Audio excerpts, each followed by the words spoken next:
밤의 장막이 서울의 스카이라인을 삼킬 때 천무그룹의 본사 건물은 도시의 다른 불빛들을 압도하며 홀로 거대한 빛의 탑처럼 서 있었다. 그 꼭대기 도시의 야경이 파노라마처럼 펼쳐지는 총수 집무실에서 권희진은 차가운 유리창에 이마를 기댄 채 아래를 내려다보고 있었다. 도시의 불빛은 화려했지만 그의 잿빛 눈동자에는 그 어떤 감흥도 비치지 않았다. 그는 천무그룹의 총수였지만 그 자리는 이제 텅 빈 껍데기나 다름없었다. 이 모든 것이 곧 내 손에서 사라질 수도 있겠군. 나직한 그의 독백은 짙은 피로감과 냉소가 뒤섞여 있었다. 1년 전 할아버지의 유언과도 같았던 지시로 그는 한서연이라는 여자와 결혼했다. 정략결혼. 천무그룹의 안정적인 경영권 승계를 위한다는 명목이었지만 실상은 그의 발목을 잡는 족쇄에 불과했다. 한서연. 그녀는 배경도 야망도 심지어는 지성도 없어 보이는 여자였다. 그저 인형처럼 예쁜 얼굴에 순진한 미소를 짓는 것이 전부였다. 그녀의 존재는 권희진의 세계에서 철저히 이질적이었다. 그는 아내를 경멸하지는 않았다. 다만 무관심했다. 그녀는 그의 삶에 어떤 영향도 주지 못하는 값비싼 가구와 같은 존재였다. 그는 매일같이 전쟁터로 출근했고 집에 돌아오면 완벽하게 분리된 또 다른 세상이 그를 맞이했다. 그 세상의 중심에는 늘 소파에 앉아 식물 도감을 보거나 서툰 솜씨로 뜨개질을 하는 한서연이 있었다. 그 순간 집무실 문이 조용히 열리고 비서실장인 박진수가 침통한 표정으로 들어섰다. 그의 손에는 태블릿 PC가 들려 있었다. 총수님, 언론 보도가 터졌습니다. 권희진은 돌아보지 않은 채 물었다. 예상했던 일인가? 예상보다 훨씬 더 빠르고 악랄합니다. 마치 준비된 각본처럼 모든 언론사가 동시에 움직이고 있습니다. 박진수가 내민 태블릿 화면에는 단독 천무그룹 핵심 기술 유출, 총수 일가 도덕성 논란이라는 자극적인 제목의 기사가 떠 있었다. 내용은 천무그룹이 차세대 반도체 사업의 핵심 기술을 경쟁사인 중국의 헤이룽 에이헤이롱테크에 유출했으며 그 배후에 총수인 권희진의 허술한 내부 통제 시스템이 있었다는 것이었다. 심지어 기사 말미에는 권희진이 개인적인 이익을 위해 묵인했을 가능성까지 암시하고 있었다. 웃기는군. 권희진의 입가에 차가운 미소가 걸렸다.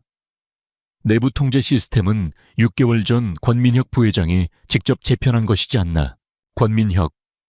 그의 작은 아버지이자 호시탐탐 천무그룹을 삼키려는 야심가.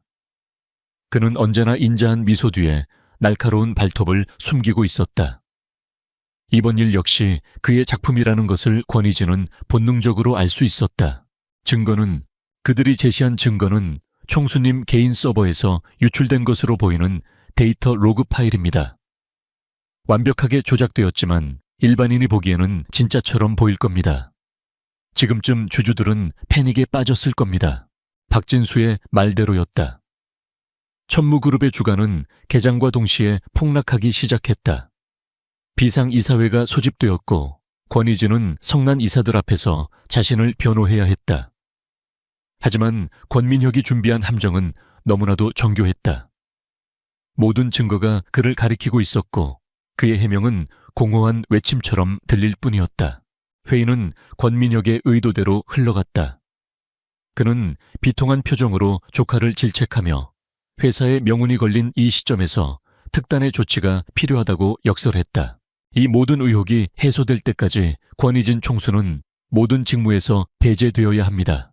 그리고 일주일 뒤 긴급 주주총회를 열어 총수 해임안을 상정할 것을 정식으로 제안합니다. 권민혁의 목소리가 회의실을 쩌렁쩌렁 울렸다. 이사들은 동요했고 결국 그의 제안은 압도적인 찬성으로 가결되었다.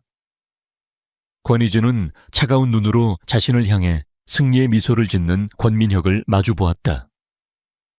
피가 거꾸로 솟는 것 같았지만 그는 표정을 바꾸지 않았다. 지금 분노를 터뜨리는 것은 패배를 인정하는 것과 같았다. 회의가 끝나고 텅 빈 회의실에 홀로 남은 그는 의자에 몸을 깊숙이 묻었다. 완벽한 패배였다. 일주일. 그 안에 모든 것을 뒤집지 못하면 그는 천무그룹에서 쫓겨나게 될 터였다. 할아버지가 평생을 바쳐 이룩한 모든 것을 허무하게 빼앗기게 되는 것이었다. 그날 밤 권희진은 만신창이가 된 몸을 이끌고 집으로 돌아왔다. 거대한 저택은 불이 대부분 꺼져 있었고 정막만이 그를 맞았다. 그는 넥타이를 거칠게 풀어던지며 거실로 들어섰다. 그리고 그곳에서 소파에 웅크리고 잠들어 있는 한서연을 발견했다. 그녀의 무릎에는 동화책이 펼쳐져 있었고 입가에는 희미한 미소가 걸려 있었다. 세상 모든 시름과 걱정은 다른 세상의 이야기인 듯한 평온한 모습. 그 순간 권희진의 안에서 참을 수 없는 무력감과 분노가 치밀어 올랐다. 이런 상황에서 잠이 와 그의 목소리는 자신도 모르게 날카롭게 튀어나왔다.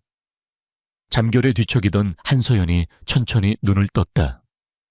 그녀는 비몽사몽한 표정으로 남편을 올려다보았다. 오셨어요? 늦었네요. 그녀의 목소리는 평소처럼 나른하고 부드러웠다. 회사에서 무슨 일이 있었는지, 남편의 표정이 왜 저렇게 굳어 있는지 전혀 관심 없다는 듯한 태도였다. 권희진은 허탈하게 웃었다. 내가 저런 여자에게 뭘 기대한단 말인가? 그는 아무 말 없이 그녀를 지나쳐 서재로 향했다. 문을 닫고 나서야 그는 벽에 주먹을 내리치며 참았던 분노를 터뜨렸다. 혼자였다. 이 거대한 저택에서도 수많은 직원이 있는 회사에서도 그는 완벽하게 혼자였다.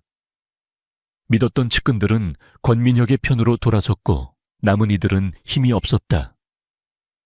그리고 그의 아내는 그의 싸움에 아무런 도움이 되지 않는 그저 순진하고 어리석은 여자일 뿐이었다. 그는 책상에 앉아 컴퓨터를 켰다. 어떻게든 돌파구를 찾아야 했다. 조작된 로그 파일 언론 플레이 내부 배신자. 퍼즐 조각은 흩어져 있었고 시간은 촉박했다. 그는 밤새워 관련 자료를 검토했지만 권민혁이 쳐놓은 거미줄은 너무나도 촘촘해서 빠져나갈 구멍이 보이지 않았다. 한편 서재 문 밖에서는 한서연이 조용히 서 있었다. 그녀는 남편이 내리친 주먹 소리, 그의 깊은 한숨 소리를 모두 듣고 있었다. 그녀의 얼굴에서는 평소의 순진한 표정이 사라져 있었다.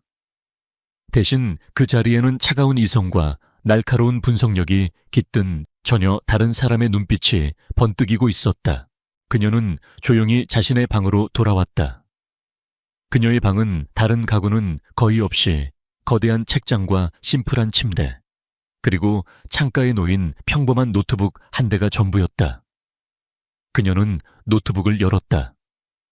평범해 보이는 운영체제 화면이 켜지는가 싶더니 그녀가 몇 개의 키를 조합하자 화면은 순식간에 검은 바탕에 녹색 글씨가 흐르는 전문가용 인터페이스로 바뀌었다. 손가락이 키보드 위에서 춤을 추기 시작했다. 그녀의 눈은 무서운 속도로 화면 위를 오가는 데이터를 쫓고 있었다. 천무그룹의 내부 서버 언론사의 기사 송고 시스템, 심지어는 헤이룽테크의 보안 시스템까지. 그녀의 앞에서는 그 어떤 방화벽도 의미가 없었다. 권민혁, 너무 아니라군. 그녀의 입가에 희미한 미소가 떠올랐다. 그가 조작한 로그 파일은 일반적인 보안 전문가들이 보기에는 완벽했지만 그녀의 눈에는 허점투성이었다. 그녀는 권민혁이 남긴 아주 미세한 디지털 지문을 발견했다. 그것만으로는 그를 무너뜨릴 수 없었지만 방역의 실마리로는 충분했다. 그녀는 잠시 고민했다. 지난 1년간 그녀는 이 삶에 만족했다. 에테르라는 과거를 지우고 그저 평범하고 조용한 삶을 살고 싶었다. 아무도 그녀를 주목하지 않는, 그래서 안전한 삶. 권희진과의 결혼은 그 완벽한 위장이었다. 모두가 그녀를 어리석다고 생각했기에 아무도 그녀를 의심하지 않았다. 하지만 지금 그녀의 남편이 무너질 위기에 처해 있었다.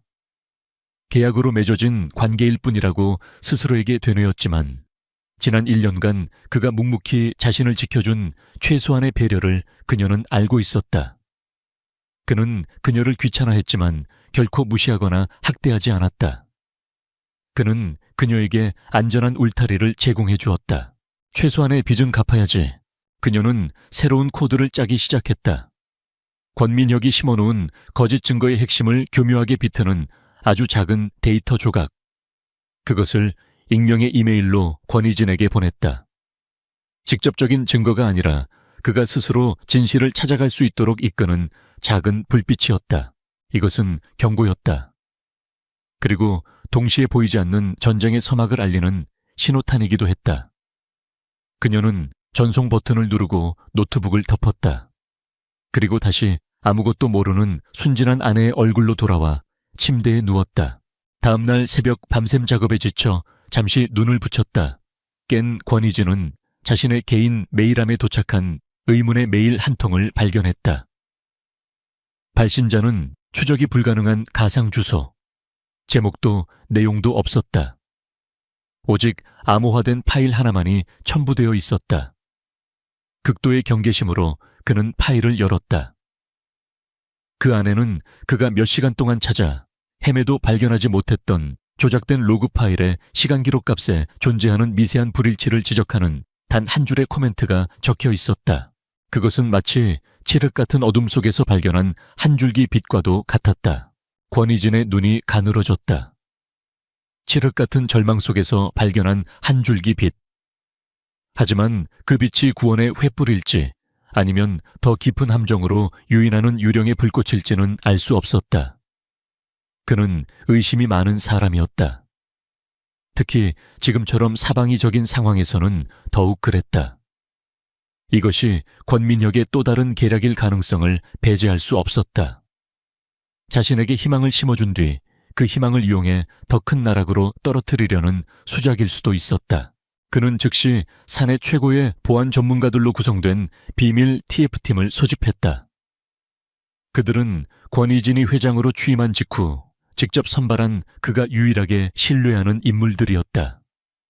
화상회의에 접속한 팀장에게 그는 익명의 메일로 받은 코드 한 줄을 전송했다. 이게 함정인지 아닌지 30분 내로 분석해. 발신자 추적은 불가능할 테니 힘 빼지 말고 이 코드가 지적하는 타임스탬프 불일치 현상이 실제하는지, 그리고 그것이 조작의 증거가 될 수 있는지에 대해서만 보고해. 화면 너머의 팀장이 비장한 표정으로 고개를 끄덕였다. 30분. 평소라면 최소 반나절은 걸릴 작업이었지만 지금은 1분 1초가 급했다. 권희진은 초조하게 손가락으로 책상을 두드리며 기다렸다. 컴퓨터 화면에는 천무그룹의 주가를 나타내는 그래프가 띄워져 있었다. 개장 이후 수직으로 낙하하던 그래프는 이제 바닥에서 미세하게 요동치고 있었다. 투자자들의 불안과 공포가 화면 너머로 느껴지는 듯 했다. 정확히 28분 후 팀장에게서 연락이 왔다. 그의 목소리는 흥분으로 미세하게 떨리고 있었다. 총수님, 사실입니다. 신원 미상의 조력자가 지적한 대로 외부에서 주입된 것으로 보이는 데이터 패킷에서 0.0017초의 시간 지연 현상이 발견되었습니다. 이 정도의 오차는 일반적인 시스템에서는 절대 발생할 수 없는 오류입니다. 누군가 고도로 정교한 프로그램을 이용해 로그 파일을 실시간으로 변조하려다 남긴 아주 미세한 수술 자국 같은 겁니다. 권희진의 주먹이 불끈 쥐어졌다. 그것만으로 조작을 입증할 수 있나? 몇백 %는 아닙니다. 하지만 이 사회를 흔들기에는 충분합니다. 최소한 권민혁 부회장이 주장하는 것처럼 명백한 증거가 아니라는 사실을 각인시킬 수 있습니다. 우리에게 시간을 벌어줄 겁니다. 시간. 지금 그에게 가장 절실한 것이었다. 그는 팀장에게 추가 분석을 지시하고 통화를 끊었다. 그는 의자 깊숙이 몸을 기댄 채 눈을 감았다. 심장이 격렬하게 뛰고 있었다. 절망의 끝에서 희망의 싹을 발견한 흥분과 함께 그 신원 미상의 조력자에 대한 의문이 머릿속을 가득 채웠다. 대체 누구란 말인가? 천무그룹 내부의 최고 전문가들도 발견하지 못한 흠집을 찾아낼 정도의 실력자. 그런 인물이 왜 정체를 숨기고 자신을 돕는 것일까? 그의 머릿속에 수많은 인물들이 떠올랐다 사라졌지만 그 누구도 이 정도의 능력을 가졌다고는 생각되지 않았다. 그는 마치 어둠 속에서 유령과 손을 잡은 듯한 기묘한 감각에 휩싸였다. 다음날 아침동이 트기도 전에 저택을 나서는 그의 뒤로 한소연의 목소리가 들렸다. 아침 식사는 하고 가세요. 그녀는 언제나처럼 깔끔하게 정돈된 식탁 앞에 서 있었다. 갓 구운 토스트와 따뜻한 수프에서 고소한 냄새가 풍겨왔다. 권희진은 잠시 망설였다. 지난밤 그녀의 평온한 모습에 화가 났던 것이 사실이었다. 하지만 지금 그녀의 얼굴을 보니 그저 세상 물정 모르는 순진한 사람에게 화를 낸 자신이 어리석게 느껴졌다. 입맛이 없군. 먼저 나가보겠다. 그는 무심하게 말하며 그녀를 지나쳤다. 그의 눈길이 식탁 위 그녀가 보고 있던 신문에 잠시 머물렀다. 경제면이었다. 천무그룹의 주가 폭락 사태를 다룬 그래프와 분석 기사가 한 면을 가득 채우고 있었다. 그녀는 이런 것을 이해하기나 할까? 아마 그저 그림을 보듯 훑어보는 것이겠지. 그는 그렇게 생각하며 현관문을 나섰다. 그가 사라진 뒤 한소연은 조용히 의자에 앉았다. 그녀의 시선은 남편이 방금 전 응시했던 경제면의 작은 글씨 하나하나를 정확하게 꿰뚫고 있었다. 기관 투자자들의 투매 현상과 공매도 세력의 움직임 분석. 그녀는 기사의 내용을 곱씹으며 생각에 잠겼다. 권민혁이 단순히 경영권을 빼앗는 것을 넘어 주가 조작을 통해 막대한 차익까지 노리고 있을 가능성이 높았다. 내우무 욕심이 많으면 결국 모든 것을 잃게 되지. 그녀는 조용히 수프를 한 숟갈 떠먹었다. 그녀의 눈은 차갑게 빛나고 있었다. 어젯밤 보낸 신호는 시작에 불과했다. 오전 10시, 천무그룹 이사회 회의실의 공기는 얼음장처럼 차가웠다. 권민혁은 승리를 예감한 듯 여유로운 미소를 띤 채 앉아 있었다. 반면 권희진의 편에 섰던 몇 안 되는 이사들은 침통한 표정을 감추지 못했다. 권민혁이 먼저 포문을 열었다. 그는 회사의 위기를 개탄하며 권희진의 즉각적인 해임과 검찰 수사 의뢰를 강력하게 주장했다. 그가 준비한 증거 자료들이 스크린에 차례로 나타났다. 권희진의 개인 서버에서 빠져나간 데이터의 흐름 헤이룽 테크와 와의 연관성을 암시하는 조작된 정황들. 모든 것이 완벽한 각본처럼 보였다. 모든 이사들의 시선이 권희진에게 쏠렸다. 그의 입에서 나올 변명을 기다리는 조롱의 눈빛, 일말의 기대를 품은 안타까운 눈빛이 뒤섞여 있었다. 권희진은 자리에서 천천히 일어섰다. 그는 당황하거나 분노하는 대신 얼음처럼 차가운 목소리로 말했다. 부회장께서 제시하신 자료 참으로 정교하게 만들어졌더군요. 하지만 세상에 완벽한 거짓말은 없는 법입니다. 그는 스크린을 향해 손짓했다. 그가 준비한 자료가 화면에 나타났다. 그것은 문제의 로그 파일을 확대한 것이었다. 그는 레이저 포인터로 파일의 특정 부분을 가리켰다. 여기 데이터가 전송된 기록 시간을 보시죠. 외부 전문가와 저희 내부 TF팀이 교차 검증한 결과 이 타임스탬프에서 정상적인 시스템에서는 결코 발생할 수 없는 17초의 미세한 지연 현상이 발견되었습니다. 이것은 무엇을 의미하겠습니까? 회의실에 미묘한 정적이 흘렀다. 대부분의 이사들은 기술적인 내용을 이해하지 못했지만 권희진의 확신에 찬 태도에 동요하기 시작했다. 권희진은 말을 이었다. 이것은 누군가가 원본 로그 파일 위에 조작된 데이터를 실시간으로 덧씌우는 과정에서 발생한 오류라는 증거입니다. 즉, 이 로그 파일 자체가 완벽한 위증이라는 뜻입니다. 권민혁의 얼굴에서 처음으로 미소가 사라졌다. 그는 예상치 못한 방역에 순간적으로 당황한 기색을 보였지만 이내 평정을 되찾고 코웃음을 쳤다. 고작 그 눈에 보이지도 않는 시간 차이 하나로 이 모든 증거를 부정하겠다는 건가? 궁지에 몰리니 이제 말도 안 되는 억지를 부리는군. 억지인지 아닌지는 독립적인 외부 감사기관에 이 파일의 정밀 분석을 맡겨보면 명확해질 겁니다. 부회장께서 떳떳하시다면 제 제안을 거절할 이유가 없으시겠지요. 권희진의 역공에 회의의 분위기는 급반전되었다. 중립을 지키던 이사들 사이에서 정밀 분석의 필요성에 대한 의견이 나오기 시작했다. 권민혁은 속으로 이를 갈았지만 겉으로는 대의를 위하는 척 한 발 물러설 수밖에 없었다. 결국 긴급 주주총회는 예정대로 진행하되 그전까지 외부 기관을 통한 데이터 분석을 진행하기로 결정되었다. 권희진의 직무 정지는 그대로 유지되었지만 그는 최소한의 방어선과 가장 귀중한 시간을 확보하는 데 성공했다. 회의장을 나온 권희진은 곧바로 자신의 집무실이 아닌 TA팀의 비밀 사무실로 향했다. 그는 승리에 도취하지 않았다. 오히려 그의 머릿속은 더욱 복잡해졌다. 그의 조력자 고스트는 대체 누구일까? 그는 TF팀장에게 이메일의 역추적을 다시 한번 지시했다. IP 주소 서버 기록, 메타데이터. 뭐든 찾아내. 이건 단순한 조력자가 아니야. 우리 편인지 적인지도 불분명해. 그가 누구인지 알아내기 전까지는 한 발짝도 더 나아갈 수 없어. 하지만 결과는 역시나 마찬가지였다. 팀장은 고개를 저었다. 불가능합니다, 총수님. 이 메일은 전 세계 수십 개의 프록시 서버를 거쳐 발송되었습니다. 마지막 경유지는 심지어 소실된 유령 서버입니다. 이런 수법을 쓰는 해커는 전설로만 들었던 에테르 에터 정도밖에는 없습니다. 하지만 그는 몇 년 전에 자취를 감췄습니다. 에테르, 권희진도 들어본 이름이었다. 정부기관이나 거대 기업의 보안망을 제 집처럼 드나들며 부패를 폭로하던 신출 규모란 해커. 그는 의적처럼 여겨지기도 했지만 동시에 그 누구도 정체를 알지 못하는 미지의 존재였다. 그런 인물이 왜 자신을 그날 밤 그는 평소보다 조금 이른 시간에 집으로 돌아왔다. 머릿속이 온통 고스트와 에테르에 대한 생각으로 가득 차 있었다. 거실을 지나가던 그의 발걸음이 무심코 멈췄다.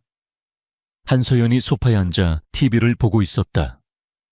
화면에서는 마침 천무그룹 사태에 대한 심층 보도가 나오고 있었다. 전문 패널들이 출연해 어려운 기술 용어와 금융시장의 전망을 쏟아내고 있었다. 권희진은 소파 뒤에 서서 아내의 반응을 살폈다. 그녀는 평소처럼 멍한 표정으로 화면을 보고 있는 듯했다. 하지만 그의 예리한 눈은 놓치지 않았다. 복잡한 데이터 조작 기법에 대한 설명이 나올 때 그녀의 눈동자가 아주 미세하게 거의 알아챌 수 없을 정도로 집중하며 빛나는 것을. 그것은 무언가를 완벽하게 이해하고 분석하는 사람의 눈빛이었다. 하지만 아나운서의 얼굴이 클로즈업 되자 그녀의 눈빛은 다시 예전의 공허한 상태로 돌아왔다. 심장이 쿵하고 내려앉는 듯한 기분이 들었다. 우연일까? 그는 생각을 떨치며 서재로 향하는 척하다가 복도에 있는 자신의 노트북을 일부러 떨어뜨렸다. 쿵 하는 소리와 함께 노트북이 바닥에 나뒹굴었다. 이런, 그가 곤란하다는 듯 중얼거리자 TV를 보던 한서연이 놀라 달려왔다. 괜찮으세요, 노트북이. 괜찮아. 그런데 전원이 안 켜지는군. 내일 중요한 자료를 봐야 하는데 서비스 센터는 문을 닫았을 테고. 그는 일부러 한숨을 쉬며 노트북을 이리저리 살폈다. 그러자 한서연이 조심스럽게 입을 열었다. 제가 한번 봐도 될까요? 예전에 동네 컴퓨터 가게에서 아르바이트를 해본 적이 있어서요. 간단한 건 고칠 수 있을지도 몰라요. 그녀의 어설픈 거짓말에 권희진은 속으로 실소를 터뜨렸다. 하지만 그는 표정을 숨긴 채 고개를 끄덕였다. 그래주면 고맙지. 한서연은 노트북을 받아들고 소파에 앉았다. 그녀는 전원 버튼을 몇 번 눌러보고 어댑터를 연결해보는 등 서툰 연기를 이어갔다. 권희진은 그녀의 손가락을 유심히 지켜보았다. 가늘고 하얀 뜨개질이나 하던 부드러운 손. 하지만 그 손가락이 키보드에 닿는 순간의 미세한 움직임은 마치 피아니스트가 자신의 악기를 다루듯 자연스럽고 익숙해 보였다. 그녀는 노트북을 이리저리 만지더니 갑자기 화면이 켜졌다. 되네요. 그냥 접촉 불량이었나 봐요. 그녀는 아이처럼 기뻐하며 노트북을 그에게 건넸다. 권희진은 노트북을 받아들었다. 모든 것이 정상적으로 작동했다. 하지만 그는 알고 있었다. 단순한 접촉 불량이 아니었다.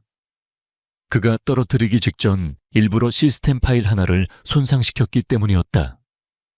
일반적인 방법으로는 부칭조차 될 수 없는 상태였다. 그녀가 노트북을 만진 시간은 고작 2~3분.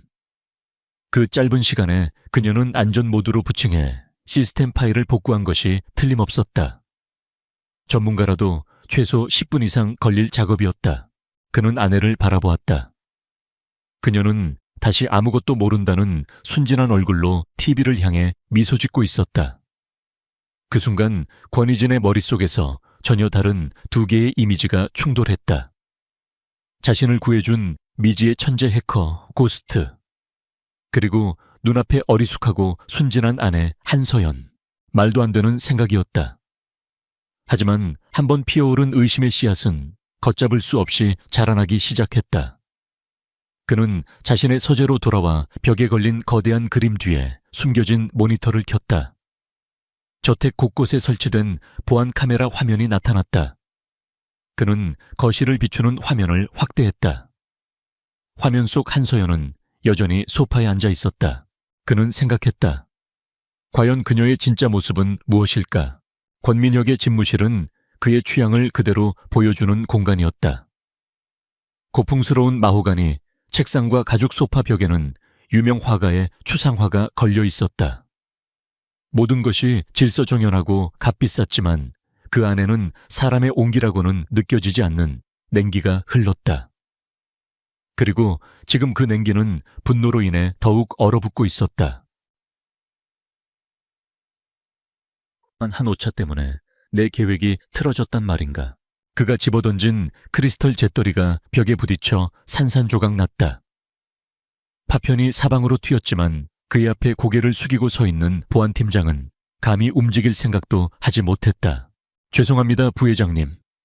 상대는 보통 실력의 해커가 아닙니다. 저희가 만든 가상 로그는 현존하는 모든 탐지 시스템을 통과할 수 있도록 설계되었습니다. 이런 미세한 흔적을 찾아냈다는 건 변명은 집어치워 권민혁이 으르렁거렸다. 권희진 그놈은 이런 걸 알아낼 머리가 안 돼. 뒤에 누군가 있다는 뜻이다. 쥐새끼처럼 숨어서 내 일을 방해하는 놈이 있어. 당장 그놈이 누군지 찾아내. 모든 방법을 동원하고 있습니다만 흔적이 전혀 없습니다. 마치 유령 같습니다. 유령 권민혁의 눈이 번뜩였다. 유령이라면 잡을 수 없다는 건가? 돈이 얼마가 들든 상관없어. 국내 최고의 용병팀을 구해. 해커든 정보원이든 뭐든 좋아. 쥐새끼의 꼬리를 반드시 찾아내. 그리고 그 꼬리를 잡으면 목을 비틀어 버릴 테니. 그의 목소리에는 살기마저 서려 있었다. 이사회에서의 일격은 그의 자존심에 깊은 상처를 남겼다. 그는 권희진을 얕봤고 그 대가를 치렀다. 이제 그는 상처 입은 맹수처럼 더욱더 신중하고 잔인해질 터였다.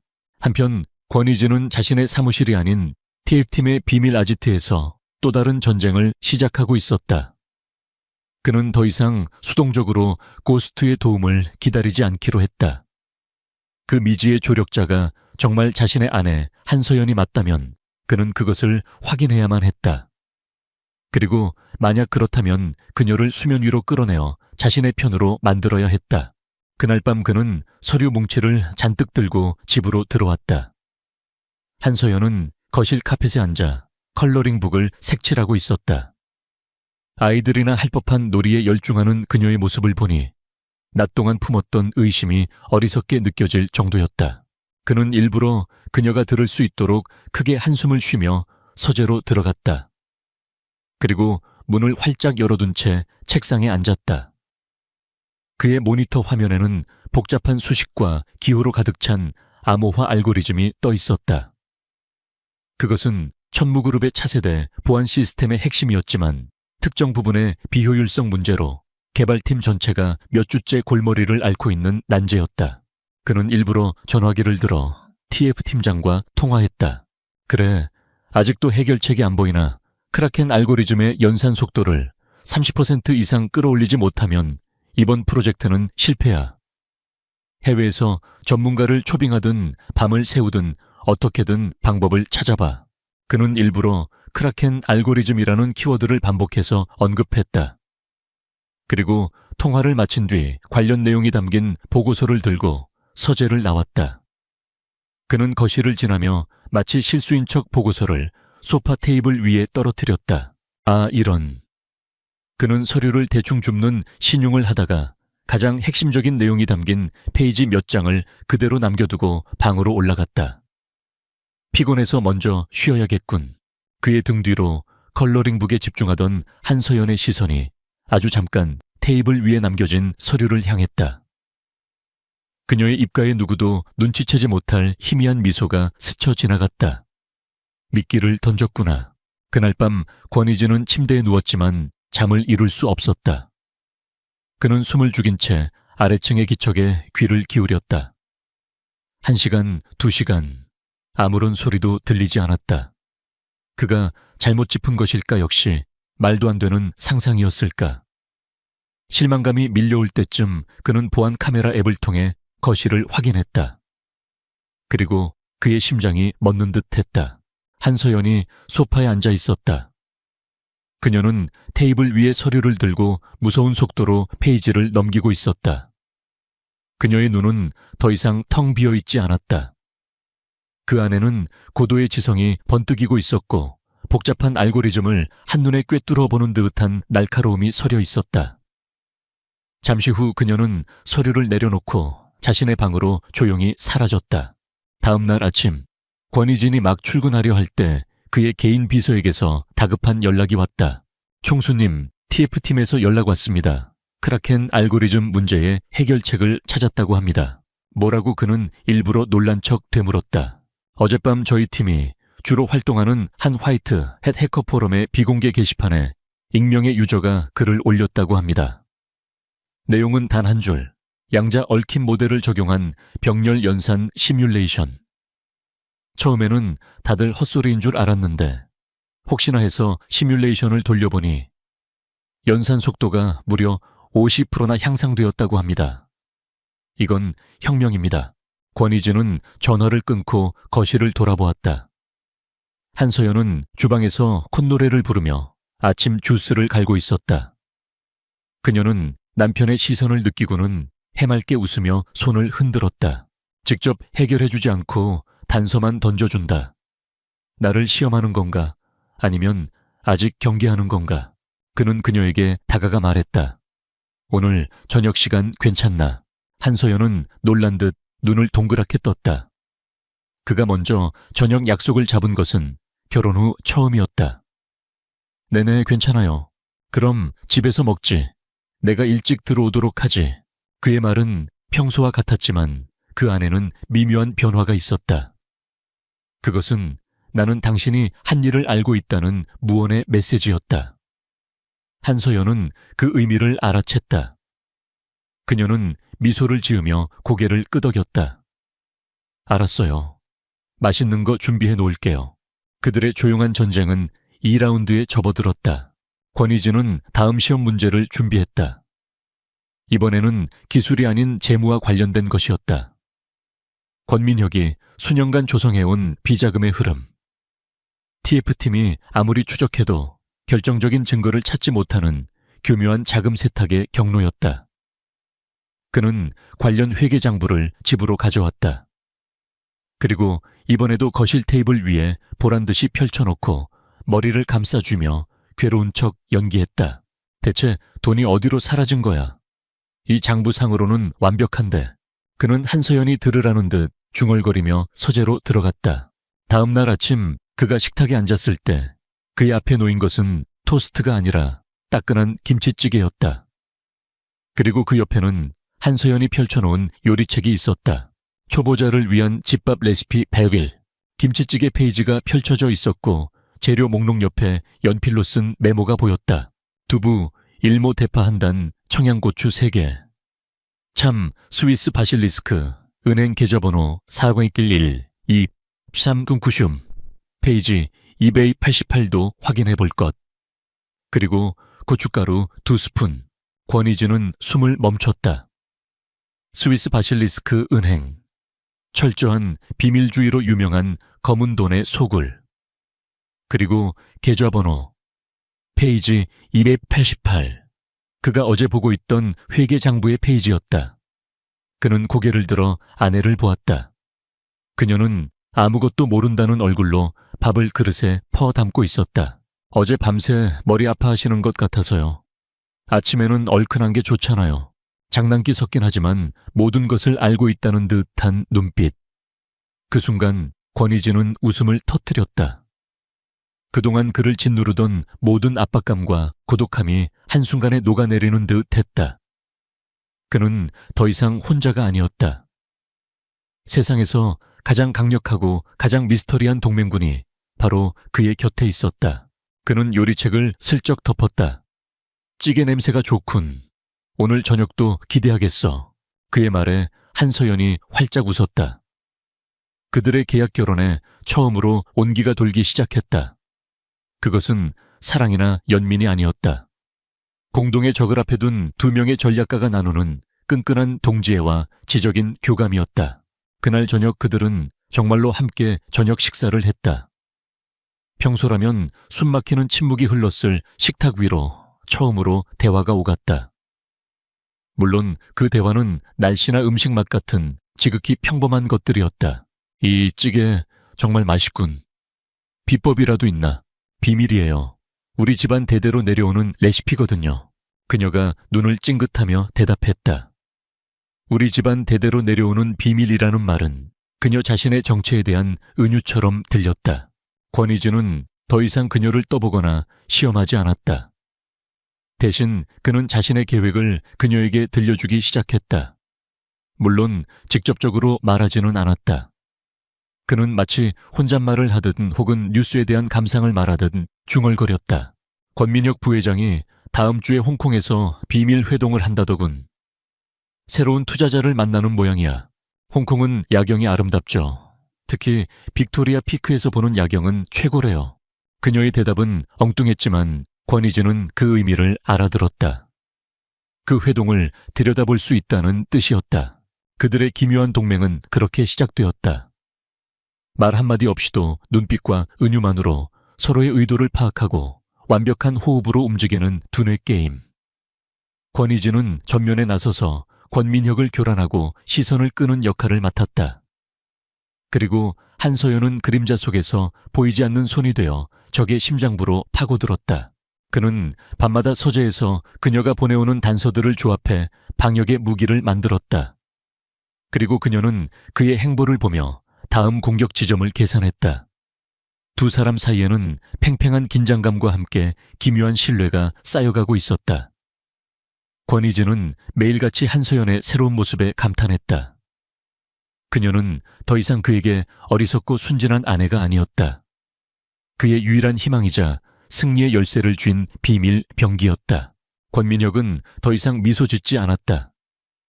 그의 여유는 조급함으로, 자신감은 편집증적인 의심으로 변해 있었다. 권희진과의 기묘한 동맹. 그 그림자 속의 조력자는 그의 목을 서서히 조여오는 올가미와 같았다. 스위스 은행의 비밀 계좌가 동결되고 홍콩에서의 비밀 투자 유치 계획은 시작도 전에 무산되었다. 누군가 그의 모든 움직임을 손바닥 보듯 들여다보고 가장 결정적인 순간에 회방을 놓고 있었다. 찾아내. 무슨 수를 써서라도 그 쥐새끼를 찾아내. 권민혁의 사무실에서 다시 한번 고성이 터져 나왔다. 그는 더 이상 내부 인력이나 어설픈 용병을 신뢰하지 않기로 했다. 그는 막대한 자금을 동원해 어둠의 세계에서 가장 악명 높은 해커 집단 히드라, H하이드라를 고용했다. 히드라는 이름처럼 머리 하나를 잘라도 다른 머리가 솟아나는 끈질기고 잔혹한 공격성으로 유명했다. 그들의 임무는 단 하나 천무그룹의 네트워크에 숨어있는 고스트를 사냥하고 그 정체를 만천에 공개하여 제거하는 것이었다. 히드라의 등장은 천무그룹의 디지털 세계에 즉각적인 한파를 몰고 왔다. 그들은 후드티를 입은 은둔형 해커들이 아니었다.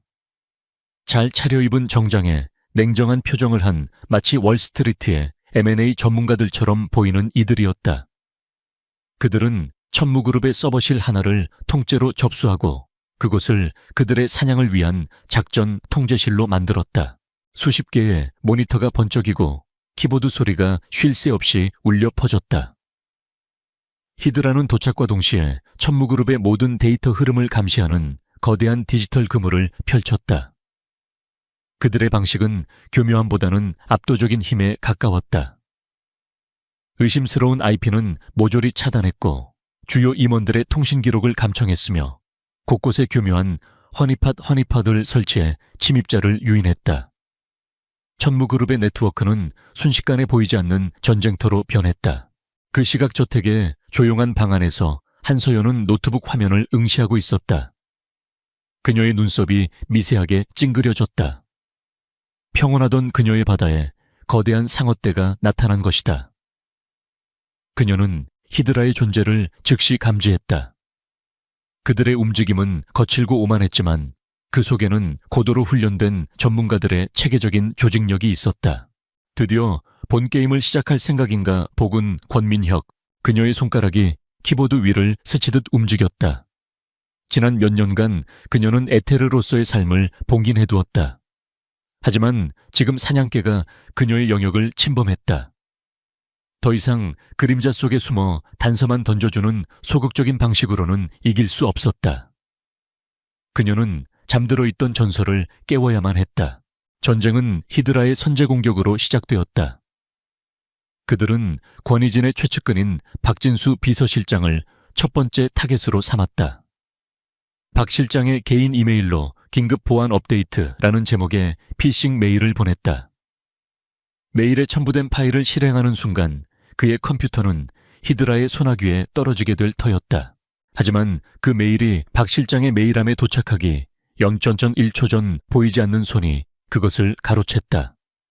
한서연이었다. 그녀는 히드라의 공격을 예측하고 있었다. 그녀는 단순히 공격을 막는데 그치지 않았다. 그녀는 즉석에서 완벽한 가상환경 샌드박스를 구축했다. 그리고 히드라의 악성 코드를 그 안으로 유인했다. 히드라의 작전실 모니터에 타겟 확보 성공이라는 메시지가 떴다. 리더인 사이퍼의 입게 잔인한 미소가 걸렸다. 역시 아마추어로군. 이제 그 비서실장 놈의 컴퓨터를 통해 권희진의 내부 정보를 모두 빼내겠다. 그들이 가짜 컴퓨터에 접속해 정보를 빼내려 애쓰는 동안 한서연은 그들의 공격 루트와 코드 패턴을 역으로 분석하고 있었다. 그녀는 마치 유유히 헤엄치는 상어의 지느러미에 추적 장치를 다는 것처럼 그들의 디지털 흔적을 하나씩 수집하기 시작했다. 얼마 후 자신들이 빼낸 정보가 모두 쓸모없는 쓰레기 데이터라는 것을 깨달은 사이퍼는 분노로 얼굴을 굳혔다. 당했다. 이건 함정이야. 놈이 우리를 가지고 놀았어. 모욕감에 휩싸인 그는 이성을 잃었다. 그는 전면전을 선포했다.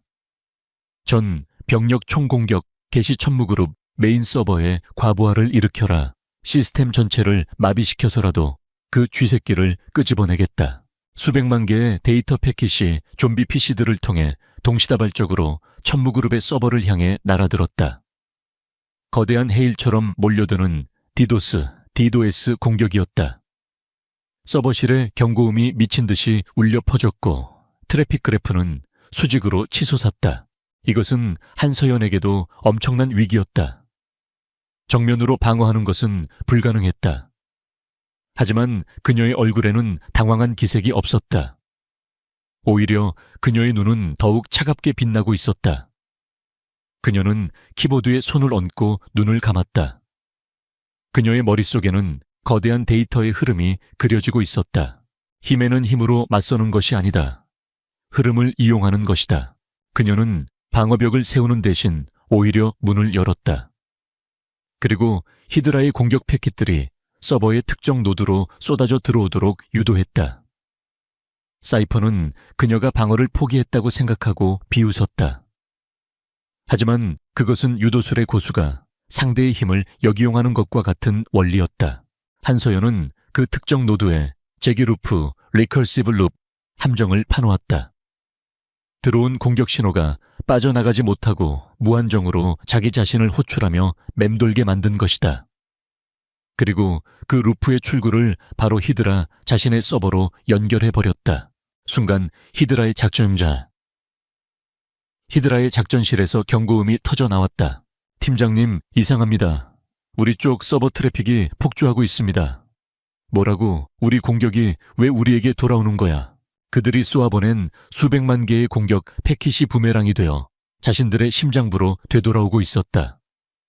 자신들의 힘에 자신들이 무너지는 꼴이었다. 히드라의 서버는 과부하를 견디지 못하고 하나둘씩 터져나가기 시작했다. 모니터가 꺼지고 시스템이 마비되었다. 완벽한 패배였다. 이 보이지 않는 전쟁이 벌어지는 동안 권위진은 자신의 서재에서 다른 종류의 추적을 하고 있었다. 그는 TF 팀장에게 들었던 에테르라는 이름을 집요하게 파고들었다. 그는 과거 에테르가 벌였던 사건들을 분석했다. 부패한 정치인의 비자금을 폭로해 빈민들에게 나누어준 사건 아동 착취 사이트의 네트워크를 통째로 파괴한 사건.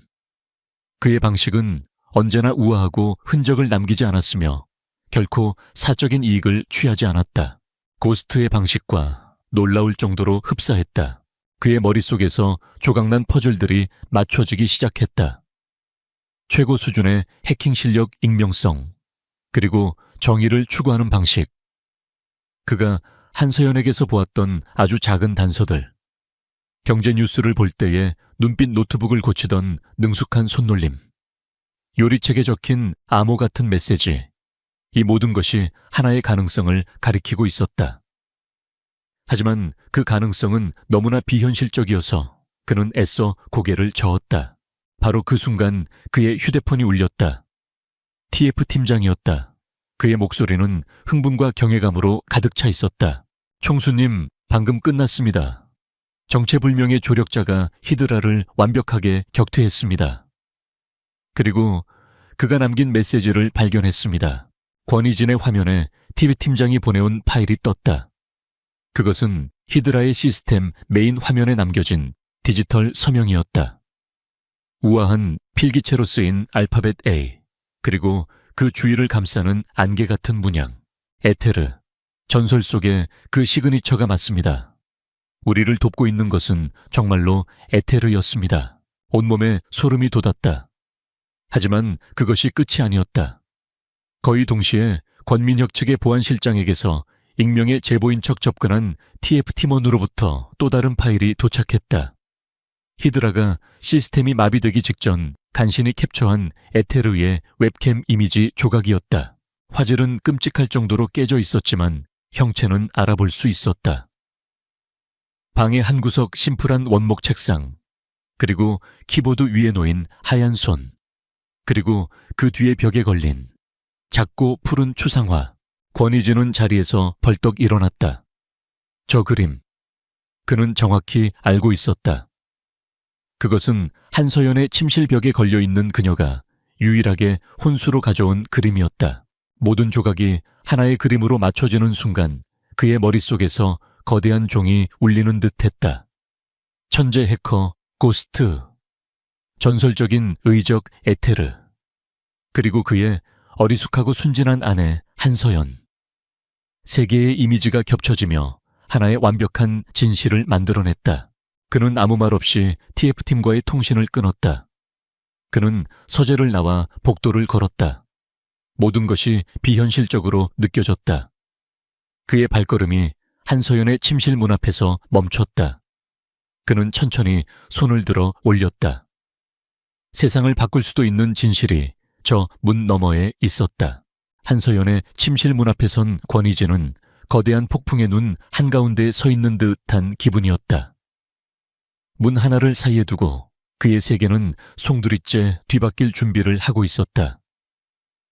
지난 몇 주간 그의 머릿속을 채웠던 수많은 감정들이 휘몰아쳤다. 처음에는 아내일지도 모른다는 황당한 의심. 그것이 점차 확신으로 변하면서 느꼈던 충격과 경외감, 그리고 아주 약간의 배신감마저 스쳐 지나갔다. 그녀는 그를 속였다. 하지만 동시에 그녀는 그를 구했다. 그는 심호흡을 하며 흐트러진 감정을 갈무리했다. 지금은 분노나 혼란을 드러낼 때가 아니었다. 문 너머의 존재는 더 이상 그가 동정하거나 무시하던 어리숙한 아내가 아니었다. 세상을 뒤흔들 수 있는 힘을 가진 전설적인 인물 에테르였다. 이것은 부부싸움이 될 수 없었다. 동등한 혹은 그 이상의 존재를 대하는 협상이 되어야 했다. 똑똑! 그의 손가락이 문을 두드리는 소리가 유난히 크게 울렸다. 잠시 후 문이 조용히 열렸다. 편안한 라운지웨어를 입은 한서연이 서 있었다. 그녀의 얼굴은 평소처럼 무심하고 평온해 보였다. 하지만 권희진은 더 이상 그 표정에 속지 않았다. 그녀의 눈동자 깊은 곳에는 모든 것을 알고 있다는 듯한 고요한 심연이 자리하고 있었다. 그녀 역시 이 순간이 올 것을 예감하고 있었던 것이다. 권희진은 말없이 방 안으로 들어섰다. 그의 시선은 방을 한번 훑고 벽에 걸린 푸른 추상화에 잠시 머물렀다. 그는 아내를 향해 돌아섰다. 그리고 자신의 휴대폰 화면을 그녀에게 보여주었다. 화면에는 히드라가 전송한 깨진 웹캠 이미지와 에테르의 서명이 나란히 떠 있었다. 그는 차갑게 가라앉은 목소리로 입을 열었다. 그의 목소리에는 질문도 비난도 담겨 있지 않았다. 오직 사실을 확인하는 건조한 톤만이 존재했다. 이제 그만하면 됐습니다, 한서연 씨. 그 지루한 연극은. 그는 잠시 말을 멈췄다가 그녀의 눈을 똑바로 응시하며 말했다. 아니, 이렇게 불러야 하려나. 에테르라고, 한서연 씨. 그가 처음으로 그녀를 타인처럼 불렀다. 그것은 더 이상 남편과 아내의 관계가 아님을 선언하는 것과 같았다. 두 사람 사이의 공기가 팽팽하게 당겨졌다. 한서연의 얼굴에 미동도 없었다. 그녀는 잠시 그를 말없이 바라보았다. 그리고 그녀의 입가에 아주 희미한 조소 같기도 하고 체념 같기도 한 미소가 떠올랐다. 그 미소와 함께 지난 1년간 그녀를 감싸고 있던 어리숙하고 순진한 가면이 산산조각나며 부서져 내렸다. 그녀의 어깨가 펴지고 턱이 들렸다. 흐릿했던 눈빛은 면도날처럼 날카롭고 명료하게 변했다. 온몸에서 뿜어져 나오는 분위기 자체가 바뀌었다. 순진한 양의 탈을 벗고 고고하고 지적인 맹수의 본 모습을 드러내는 듯한 압도적인 변화였다. 생각보다 오래 걸렸네요, 권희진 씨. 그녀의 목소리, 톤 역시 바뀌어 있었다. 나른함은 사라지고 그 자리에는 강한 자신감과 지성이 묻어나는 서늘하지만 매력적인 음색이 자리했다. 그녀는 손짓으로 방 안의 작은 소파를 가리켰다. 앉으시죠. 할 이야기가 길어질 것 같으니.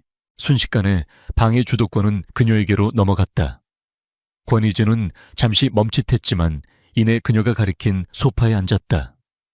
그 역시 마주 앉은 그녀에게서 눈을 떼지 않았다. 눈앞의 여자는 분명 한서연이었지만 동시에 그는 완전히 낯선 사람을 마주하고 있었다. 왜 권희진이 가장 근본적인 질문을 던졌다. 왜 이런 삶을 선택했지? 왜 나였고? 한서연은 창밖을 잠시 바라보았다. 그녀의 눈빛이 먼 과거를 향하는 듯 했다. 저는 당신 같은 사람들과는 다른 세상에서 태어났어요. 그녀는 담담하게 이야기를 시작했다. 부모도 돈도 없는 고아였죠. 제게 유일한 무기이자 안식처는 코드의 세계였습니다. 그 안에서는 현실의 제약 없이 모든 것이 가능했으니까요. 그녀는 에테르가 된 과정을 짧게 설명했다. 부패와 불의에 맞서 싸우기 시작했고 그것이 그녀에게 명성을 가져다 주었지만 동시에 치명적인 적들도 만들어냈다고. 3년 전이었어요. 동유럽의 인신매매 조직과 그들을 비호하던 정치인들의 커넥션을 폭로했어요. 그들은 제 신상을 알아내려 혈안이 됐고 결국 제게 가장 소중했던 사람을 해쳤어요. 그녀의 목소리가 아주 미세하게 떨렸다. 그때 깨달았죠. 정의를 실현하는 것만으로는 아무것도 지킬 수 없다는 걸. 그래서 저는 죽기로 결심했어요. 에테르를 세상에서 완전히 지워버리기로. 그녀는 완벽한 위장을 위해 세상에서 가장 안전하면서도 가장 눈에 띄지 않는 장소를 찾았다. 바로 재벌가의 안주인 자리였다. 사람들은 높은 곳만 보지 등잔 밑은 보지 않으니까요. 전설적인 해커 에테르가 재벌 총수의 어리숙한 아내로 살고 있을 거라고는 아무도 상상하지 못할 테죠. 그녀는 권위진을 바라보았다. 당신을 선택한 건 당신이 가장 완벽한 조건이었기 때문입니다. 당신은 권력의 중심에 있지만 내부의 적으로 인해 늘 위태로웠죠. 자신의 문제만으로도 벅차서 곁에 있는 장식품 같은 아내에게 신경 쓸 여유가 없을 거라고 판단했어요. 그것은 칭찬도 비난도 아닌 냉정한 분석이었다. 권위진은 반박할 수 없었다. 실제로 그는 지난 1년간 그녀를 철저히 무시해왔으니까. 분노가 치밀기보다는 자신의 어리석음에 대한 허수음이 나왔다. 그는 그녀의 이야기를 묵묵히 들었다. 이제 모든 것이 이해되었다. 그녀는 거짓말쟁이가 아니었다. 생존자였고 누구보다 뛰어난 전략가였다. 그리고 그 순간 그는 결심했다. 그는 자리에서 일어나 그녀에게 다가갔다. 그리고 그녀의 눈앞에 섰다. 당신 말이 맞아. 난 내 코가 석자라 당신을 돌아볼 여유가 없었지. 난 혼자였고 절망적이었어. 그는 솔직하게 자신의 약점을 인정했다. 그의 눈에는 더 이상 재벌 총수의 오만함이 없었다. 하지만 이젠 아니야. 그는 그녀의 눈을 똑바로 바라보며 말했다. 난 더 이상 그림자 속의 유령이나 계약서 위에 가짜 아내를 원하지 않아. 난 파트너가 필요해, 한서연. 당신의 검이 되어줄 방패, 당신의 디지털 세계를 지켜줄 현실의 성벽이 되어주지. 당신의 과거도 당신의 적들도 내가 모두 막아주겠어. 그러니 당신도 나의 검이 되어줘. 나와 함께 싸우자. 동등한 파트너로서. 이것은 그의 모든 것을 건 제안이었다. 그는 자신의 모든 자원과 권력 그리고 목숨까지 내걸고 그녀에게 동맹을 제안한 것이다. 한서연은 그의 눈을 깊이 들여다보았다. 그의 눈 속에서 진심을 읽었다. 오만함이 사라진 자리에 자리 잡은 겸손함과 존중, 그리고 파트너를 향한 갈망. 그녀가 어쩌면 무의식적으로 기다려왔던 순간이었다. 그녀는 더 이상 혼자 숨어 지내지 않아도 되었다. 그녀의 능력을 인정하고 그녀와 함께 싸워줄 사람. 그녀의 입가에 마침내 진짜 미소가 피어올랐다. 가면이 아닌 한서연 본연의 미소였다. 좋아요, 권희진 씨. 그 제안 받아들이죠. 그녀는 자리에서 일어나 그에게 손을 내밀었다. 권희진은 망설임 없이 그 손을 강하게 맞잡았다. 그것은 연인들의 낭만적인 악수가 아니었다. 전쟁터로 함께 나가는 두 명의 장군이 맺는 굳건한 맹세와도 같았다. 악수를 나눈 순간 두 사람 사이의 모든 벽이 허물어졌다. 방 안의 분위기는 더 이상 어색하거나 긴장되지 않았다. 대신 두뇌와 두뇌가 만나 스파크를 일으키는 듯한 지적인 에너지로 가득 찼다. 권민혁의 약점은 오만함이에요. 한서연이 먼저 입을 열었다. 그는 히드라를 잃었으니 이제 더 극단적인 방법을 쓸 겁니다. 물리적인 위협이나 더러운 언론 플레이 같은 것들.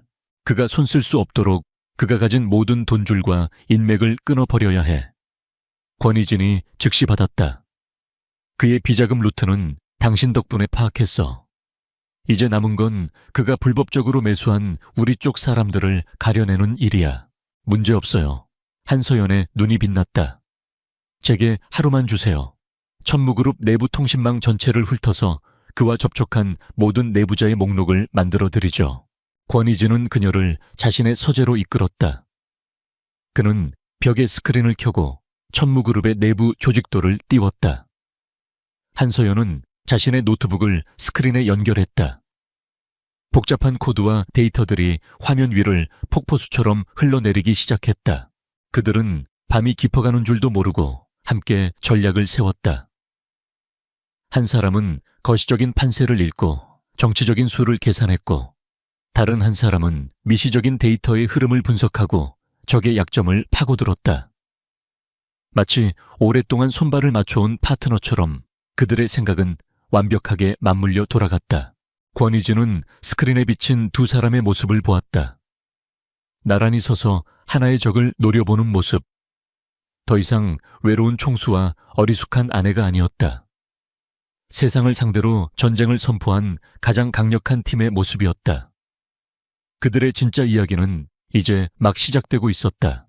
운명의 날, 천무그룹의 긴급 주주총회가 열리는 컨벤션 홀의 공기는 수천억 원의 돈과 수십 년의 역사가 내뿜는 무게감으로 팽팽하게 압축되어 있었다.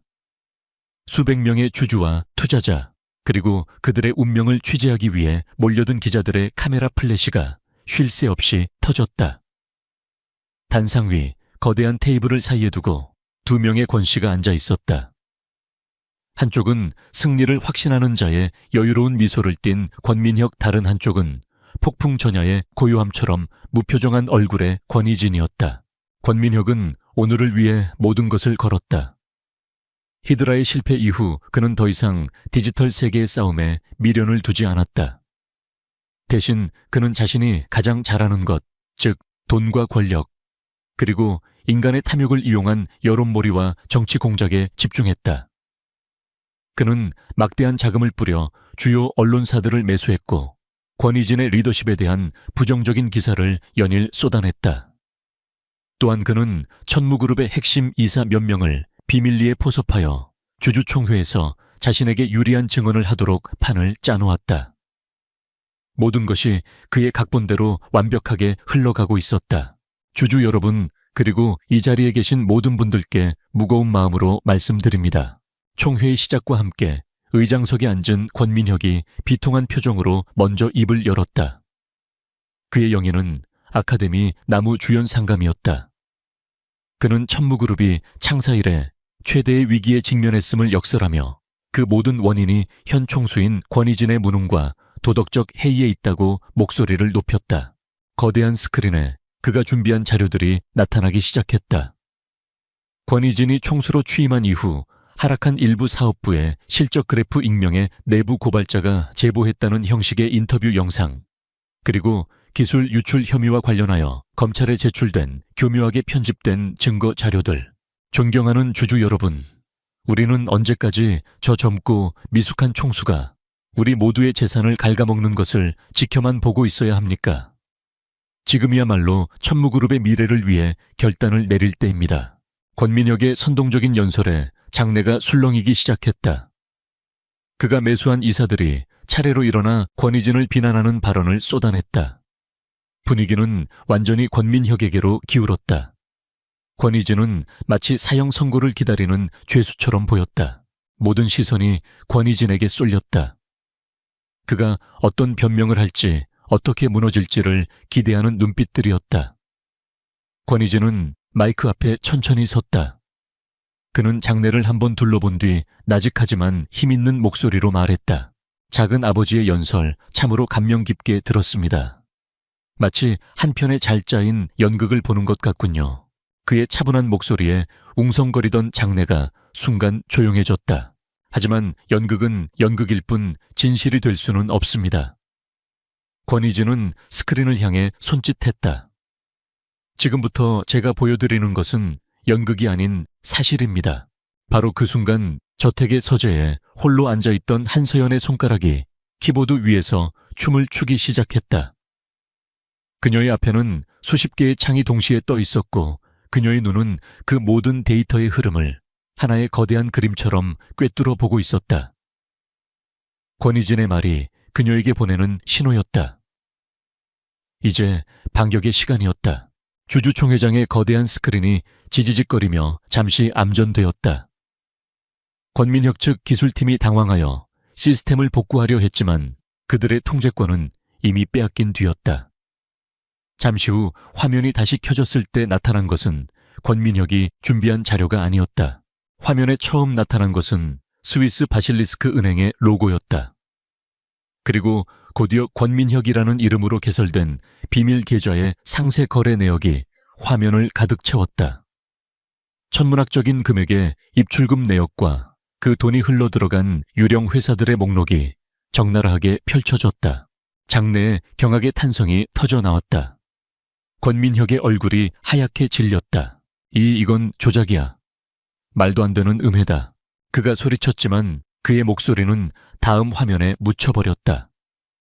화면이 바뀌고 홍콩의 한 고급 호텔 스위트룸에 내부가 나타났다. 몰래카메라로 촬영된 듯한 흐릿한 영상이었지만 그 안의 인물은 분명히 권민혁이었다.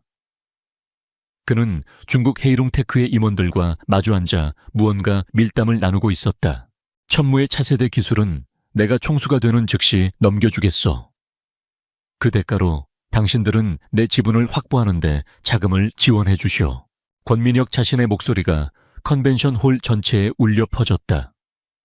기술을 유출한 범인이 누구였는지 더 이상의 설명은 필요 없었다. 한서연의 공격은 여기서 멈추지 않았다. 화면은 계속해서 바뀌었다. 악명 높은 해커 집단 히드라에게 거액의 비트코인을 송금한 내역, 그가 매수한 언론사 기자 및 간부들과 주고받은 이메일과 문자 메시지 내용, 그리고 바로 이 자리에서 자신을 위해 거짓 증언을 했던 이사들에게 거액의 뇌물을 약속하는 통화 녹음 파일까지 모든 것이 폭로되었다. 권민혁이 지난 몇 년간 쌓아 올린 탐욕의 성이 단 몇 분 만에 디지털 데이터의 파도에 휩쓸려 처참하게 무너져 내리고 있었다. 권민혁의 편에 섰던 이사들은 얼굴이 잿빛이 되어 자리에서 얼어붙었다.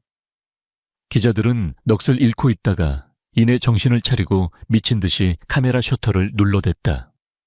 주주들은 분노와 배신감으로 가득 찬 고함을 지르기 시작했다. 권민혁을 끌어내라. 사기꾼 도둑놈. 권민혁은 넋이 나간 사람처럼 스크린을 올려다보았다. 그는 이해할 수 없었다. 어떻게 자신의 가장 은밀한 비밀들이 이렇게 완벽하게 드러날 수 있단 말인가. 그의 시선이 단상 반대편의 권희진에게 향했다. 권희진은 여전히 무표정한 얼굴로 그를 바라보고 있었다. 그 눈빛은 마치 이것이 당신의 끝이다라고 말하는 듯했다. 바로 그 순간 한서연은 마지막 일격을 가했다.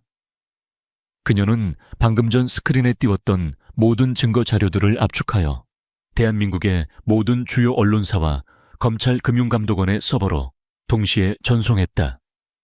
에테르의 이름으로 보낸 누구도 막을 수 없는 진실의 폭탄이었다. 모든 시스템이 다운됐습니다. 외부에서 서버 전체를 장악했습니다. 통제 불능입니다. 권민혁의 기술팀에서 절규에 가까운 보고가 터져 나왔지만 이미 때는 늦었다. 컨벤션 홀의 뒷문이 활짝 열리고 검찰 수사관들과 포렌식 팀이 들이닥쳤다. 그들은 곧장 단상으로 향해 망연자실해 있는 권민혁에게 차가운 수갑을 채웠다. 권민혁 씨, 당신을 배임 횡령기술산업보호법 위반 및 외환관리법 위반 혐의로 긴급 체포합니다. 당신은 변호사를 선임할 수 있으며 수사관의 목소리가 아수라장이 된 총회장에 울려 퍼졌다.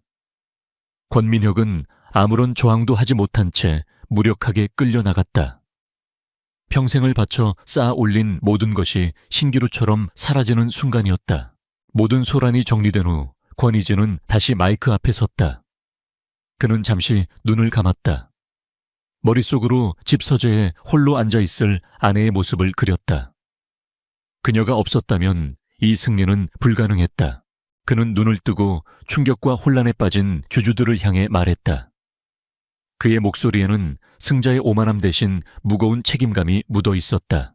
주주 여러분, 오늘 여러분께 천무그룹의 부끄러운 모습을 보여드리게 되어 송구스럽습니다.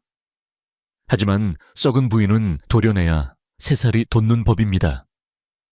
저는 오늘 이 자리에서 여러분께 약속드립니다. 과거의 어두운 관행을 모두 끊고 오직 기술과 신뢰를 바탕으로 한 투명한 경영으로 천무그룹을 다시 세우겠습니다. 그의 진심 어린 연설에 장내에서는 처음으로 희망과 신뢰가 담긴 박수갈채가 터져 나왔다. 길고 길었던 전쟁은 끝났다. 권희진은 마침내 자신의 자리를 그리고 할아버지의 유산이었던 천무그룹을 되찾았다. 그는 박수 소리를 들으며 창밖을 보았다. 이제 곧 동이 틀 시간이었다. 그의 제국에 새로운 아침이 밝아오고 있었다. 그리고 그 아침을 함께 맞이할 그의 유일하고도 가장 강력한 파트너가 그를 기다리고 있었다. 새벽의 여명이 서울의 스카이라인을 물들일 때 권희진은 마침내 익숙한 자신의 저택으로 돌아왔다. 주주총회 이후 그는 수많은 기자들과 임원들 그리고 검찰 관계자들에게 둘러싸여 쉴 틈 없이 움직여야 했다. 모든 것이 정리되고 집으로 돌아오는 길. 그는 처음으로 지난 몇 주간의 숨막혔던 싸움이 끝났음을 실감했다. 하지만 그의 마음속에는 승리의 기쁨보다 더 깊은 감정이 자리하고 있었다. 그것은 그의 파트너에 대한 궁금증과 기대감이었다. 서재의 문은 조용히 열려 있었다. 방 안에는 한서연이 홀로 서 있었다. 그녀는 거대한 창문 앞에 서서 밝아오는 도시의 풍경을 내려다보고 있었다. 그녀의 등 뒤로 새벽빛이 쏟아져 들어와 마치 그녀의 실루엣 주위로 후광이 비치는 듯한 착각을 불러일으켰다. 그녀는 더 이상 어리숙한 위장의 가면을 쓰고 있지 않았다. 그렇다고 해서 전설적인 해커 에테르의 날카로운 모습도 아니었다. 그곳에는 그저 한서연이라는 한 여자가 서 있었다. 평온하고 강인하며 신비로운. 권희진은 조용히 그녀의 곁으로 다가갔다. 두 사람은 한동안 말없이 함께 창밖을 바라보았다. 도시가 잠에서 깨어나는 소리, 새로운 하루가 시작되는 소리가 들려왔다. 끝났습니다. 한서연이 먼저 침묵을 깼다. 그녀의 목소리는 담담했다. 아니, 이제 시작이지. 권희진이 대답했다. 그의 시선은 그녀를 향해 있었다. 당신과 나의 이야기는. 그의 말에 한서연이 천천히 고개를 돌려 그를 마주 보았다. 그녀의 눈동자 속에서 그는 처음 보는 종류의 감정을 읽었다. 그것은 경계심도 계산도 아닌 순수한 호기심과 어쩌면 희미한 온기 같은 것이었다. 다음 계획은 뭐죠? 총수님, 그녀가 물었다. 우선 그 호칭부터 바꿨으면 좋겠는데. 그는 부드럽게 웃으며 말했다. 파트너라고 불러주면 어떻겠어? 그의 제안에 그녀의 눈이 살짝 커졌다가 이내 부드러운 미소로 바뀌었다. 좋아요, 파트너. 그럼 우리의 첫 번째 임무는 뭔가요? 망가진 제국을 재건하는 것. 그리고 당신의 과거를 완전히 정리하는 것. 권희진은 그녀에게 한 걸음 더 다가섰다. 그는 그녀를 괴롭혔던 동유럽의 범죄 조직에 대한 파일을 내밀었다. 그가 지난 며칠간 TA팀을 통해 비밀리에 수집한 자료였다. 당신이 혼자 싸우도록 내버려 두지 않겠다고 약속했어.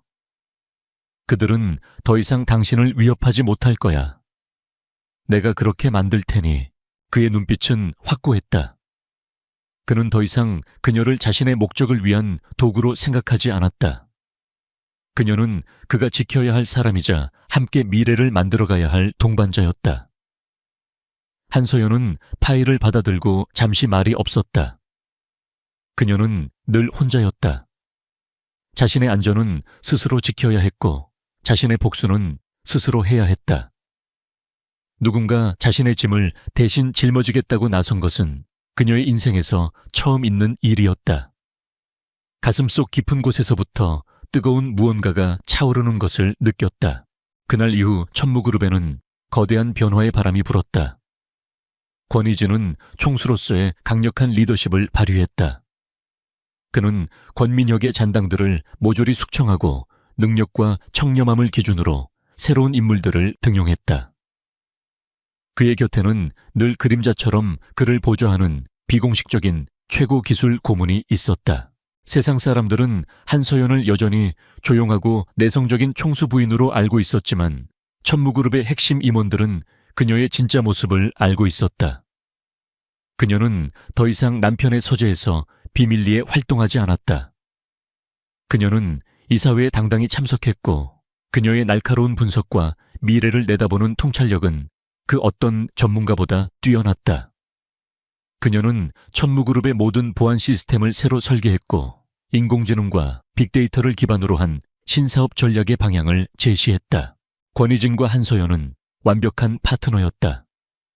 그는 외부에서 회사를 대표하고 사람들을 이끌었으며 그녀는 내부에서 시스템을 구축하고 미래의 비전을 그렸다.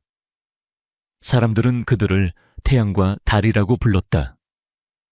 한 사람은 눈부신 빛으로 제국을 비추고 다른 한 사람은 고유한 지혜로 그 제국을 지탱했다. 그들의 관계 역시 변화했다. 처음에는 긴장감 넘치는 동맹이었지만 함께 위기를 극복하고 미래를 만들어가면서 그들의 관계는 신뢰와 존중을 넘어 더 깊은 감정으로 발전했다. 그들은 더 이상 서로를 떠보거나 시험하지 않았다. 대신 서로의 상처를 보듬어주고 서로의 강점을 존중했다. 어느 맑은 주말 오후 그들은 저택의 정원에서 한가로운 시간을 보내고 있었다. 권희진은 신문을 보고 있었고 한서연은 노트북으로 무언가를 하고 있었다. 평범한 부부의 모습처럼 보였지만 그 내용은 결코 평범하지 않았다. 동유럽의 그림자 연합. 오늘 새벽에 인터폴에 의해 본거지가 급습당하고 조직 전체가 와해되었다는군. 권희진이 신문을 내려놓으며 말했다. 알고 있어요. 제가 인터폴에 그들의 서버 위치 정보를 살짝 알려줬거든요. 한서연이 태연하게 대답하며 노트북을 덮었다. 그녀의 오랜 악몽이 마침내 끝나는 다는 순간이었다. 그녀는 고개를 들어 남편을 보았다. 그의 얼굴에는 안도와 기쁨의 미소가 가득했다. 이제 당신은 자유야, 서연. 그가 처음으로 그녀의 이름을 다정하게 불렀다. 그녀의 심장이 기분 좋게 내려앉았다. 고마워요, 이진 씨. 그녀 역시 그의 이름을 불렀다. 그들은 서로를 마주보며 웃었다. 더 이상 총수와 해커 남편과 아내가 아니었다. 그들은 그저 권희진과 한서연이었다. 서로의 세계를 구하고 마침내 서로의 마음을 얻은 두 사람이었다. 1년 후 천무그룹은 과거의 오명을 벗고 대한민국에서 가장 혁신적이고 신뢰받는 기업으로 재탄생했다. 주가는 최고치를 경신했고 직원들은 자신의 회사에 자부심을 느꼈다. 뉴스에서는 권희진 총수와 그의 아내 한서연 씨가 설립한 에테르 재단의 출범 소식을 대대적으로 보도하고 있었다. 에테르 재단은 IT 소외 계층의 청소년들을 지원하고 재능 있는 젊은 화이트햇 해커들을 양성하는 공익 재단이었다. 카메라 앞에 선 두 사람은 그 어느 때보다 빛나고 있었다. 그들은 손을 꼭 잡고 있었다. 권희진은 더 이상 차가운 재벌 3세가 아니었다. 그의 얼굴에는 따뜻하고 자신감 넘치는 미소가 있었다. 그리고 그의 곁에 선 한서연. 그녀는 여전히 조용하고 우아했지만 그녀의 눈빛 속에는 세상을 품을 듯한 깊이와 지혜가 담겨 있었다. 사람들은 여전히 그녀가 어떻게 그 차가운 총수의 마음을 사로잡았는지 궁금해했다. 사람들은 그녀를 신데렐라라고 불렀다. 하지만 진실을 아는 사람은 오직 한 명뿐이었다. 그녀는 왕자를 구한 것은 신데렐라가 아니라 사실은 아무도 몰랐던 천재 기사였다는 것을. 그리고 그 기사는 마침내 자신의 왕국과 자신의 사랑을 모두 손에 넣었다는 것을. 이야기는 그렇게 끝났다. 아니, 어쩌면 그들의 진짜 이야기는 이제부터가 시작일지도 모른다. 총수와 천재 해커 두 사람이 함께 만들어갈 새로운 전설은 이제 막 첫 페이지를 넘기고 있었다. 독자 여러분께, 지금까지 총수는 바보 아내를 맞이한 줄 알았지만 그녀는 사실 천재 해커였다. 와 함께해 주셔서 진심으로 감사합니다. 권희진과 한서연의 길고 긴 여정을 함께 따라와 주신 여러분의 관심과 사랑이 없었다면 이 이야기는 결코 완성될 수 없었을 것입니다. 처음 이 이야기를 구상했을 때 저는 단순히 한 남자가 한 여자의 도움으로 위기를 극복하는 이야기를 넘어 서로 다른 세계에 속한 두 사람이 서로를 이해하고 존중하며 마침내 진정한 파트너로 거듭나는 과정을 그리고 싶었습니다.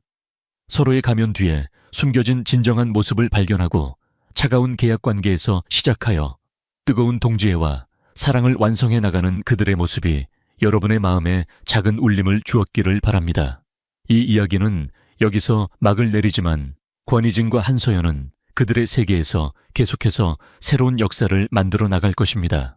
부디 그들의 앞날을 함께 응원해 주시길 바랍니다. 다시 한번 여러분의 따뜻한 성원에 깊은 감사를 드립니다. 마지막으로 이 이야기를 사랑해주신 모든 분들께 감사의 마음을 담아 인사를 전합니다. 이 이야기를 사랑해주신 모든 독자분들께 진심으로 감사드립니다. 여러분의 다음 여정에도 늘 행복이 가득하기를 바랍니다.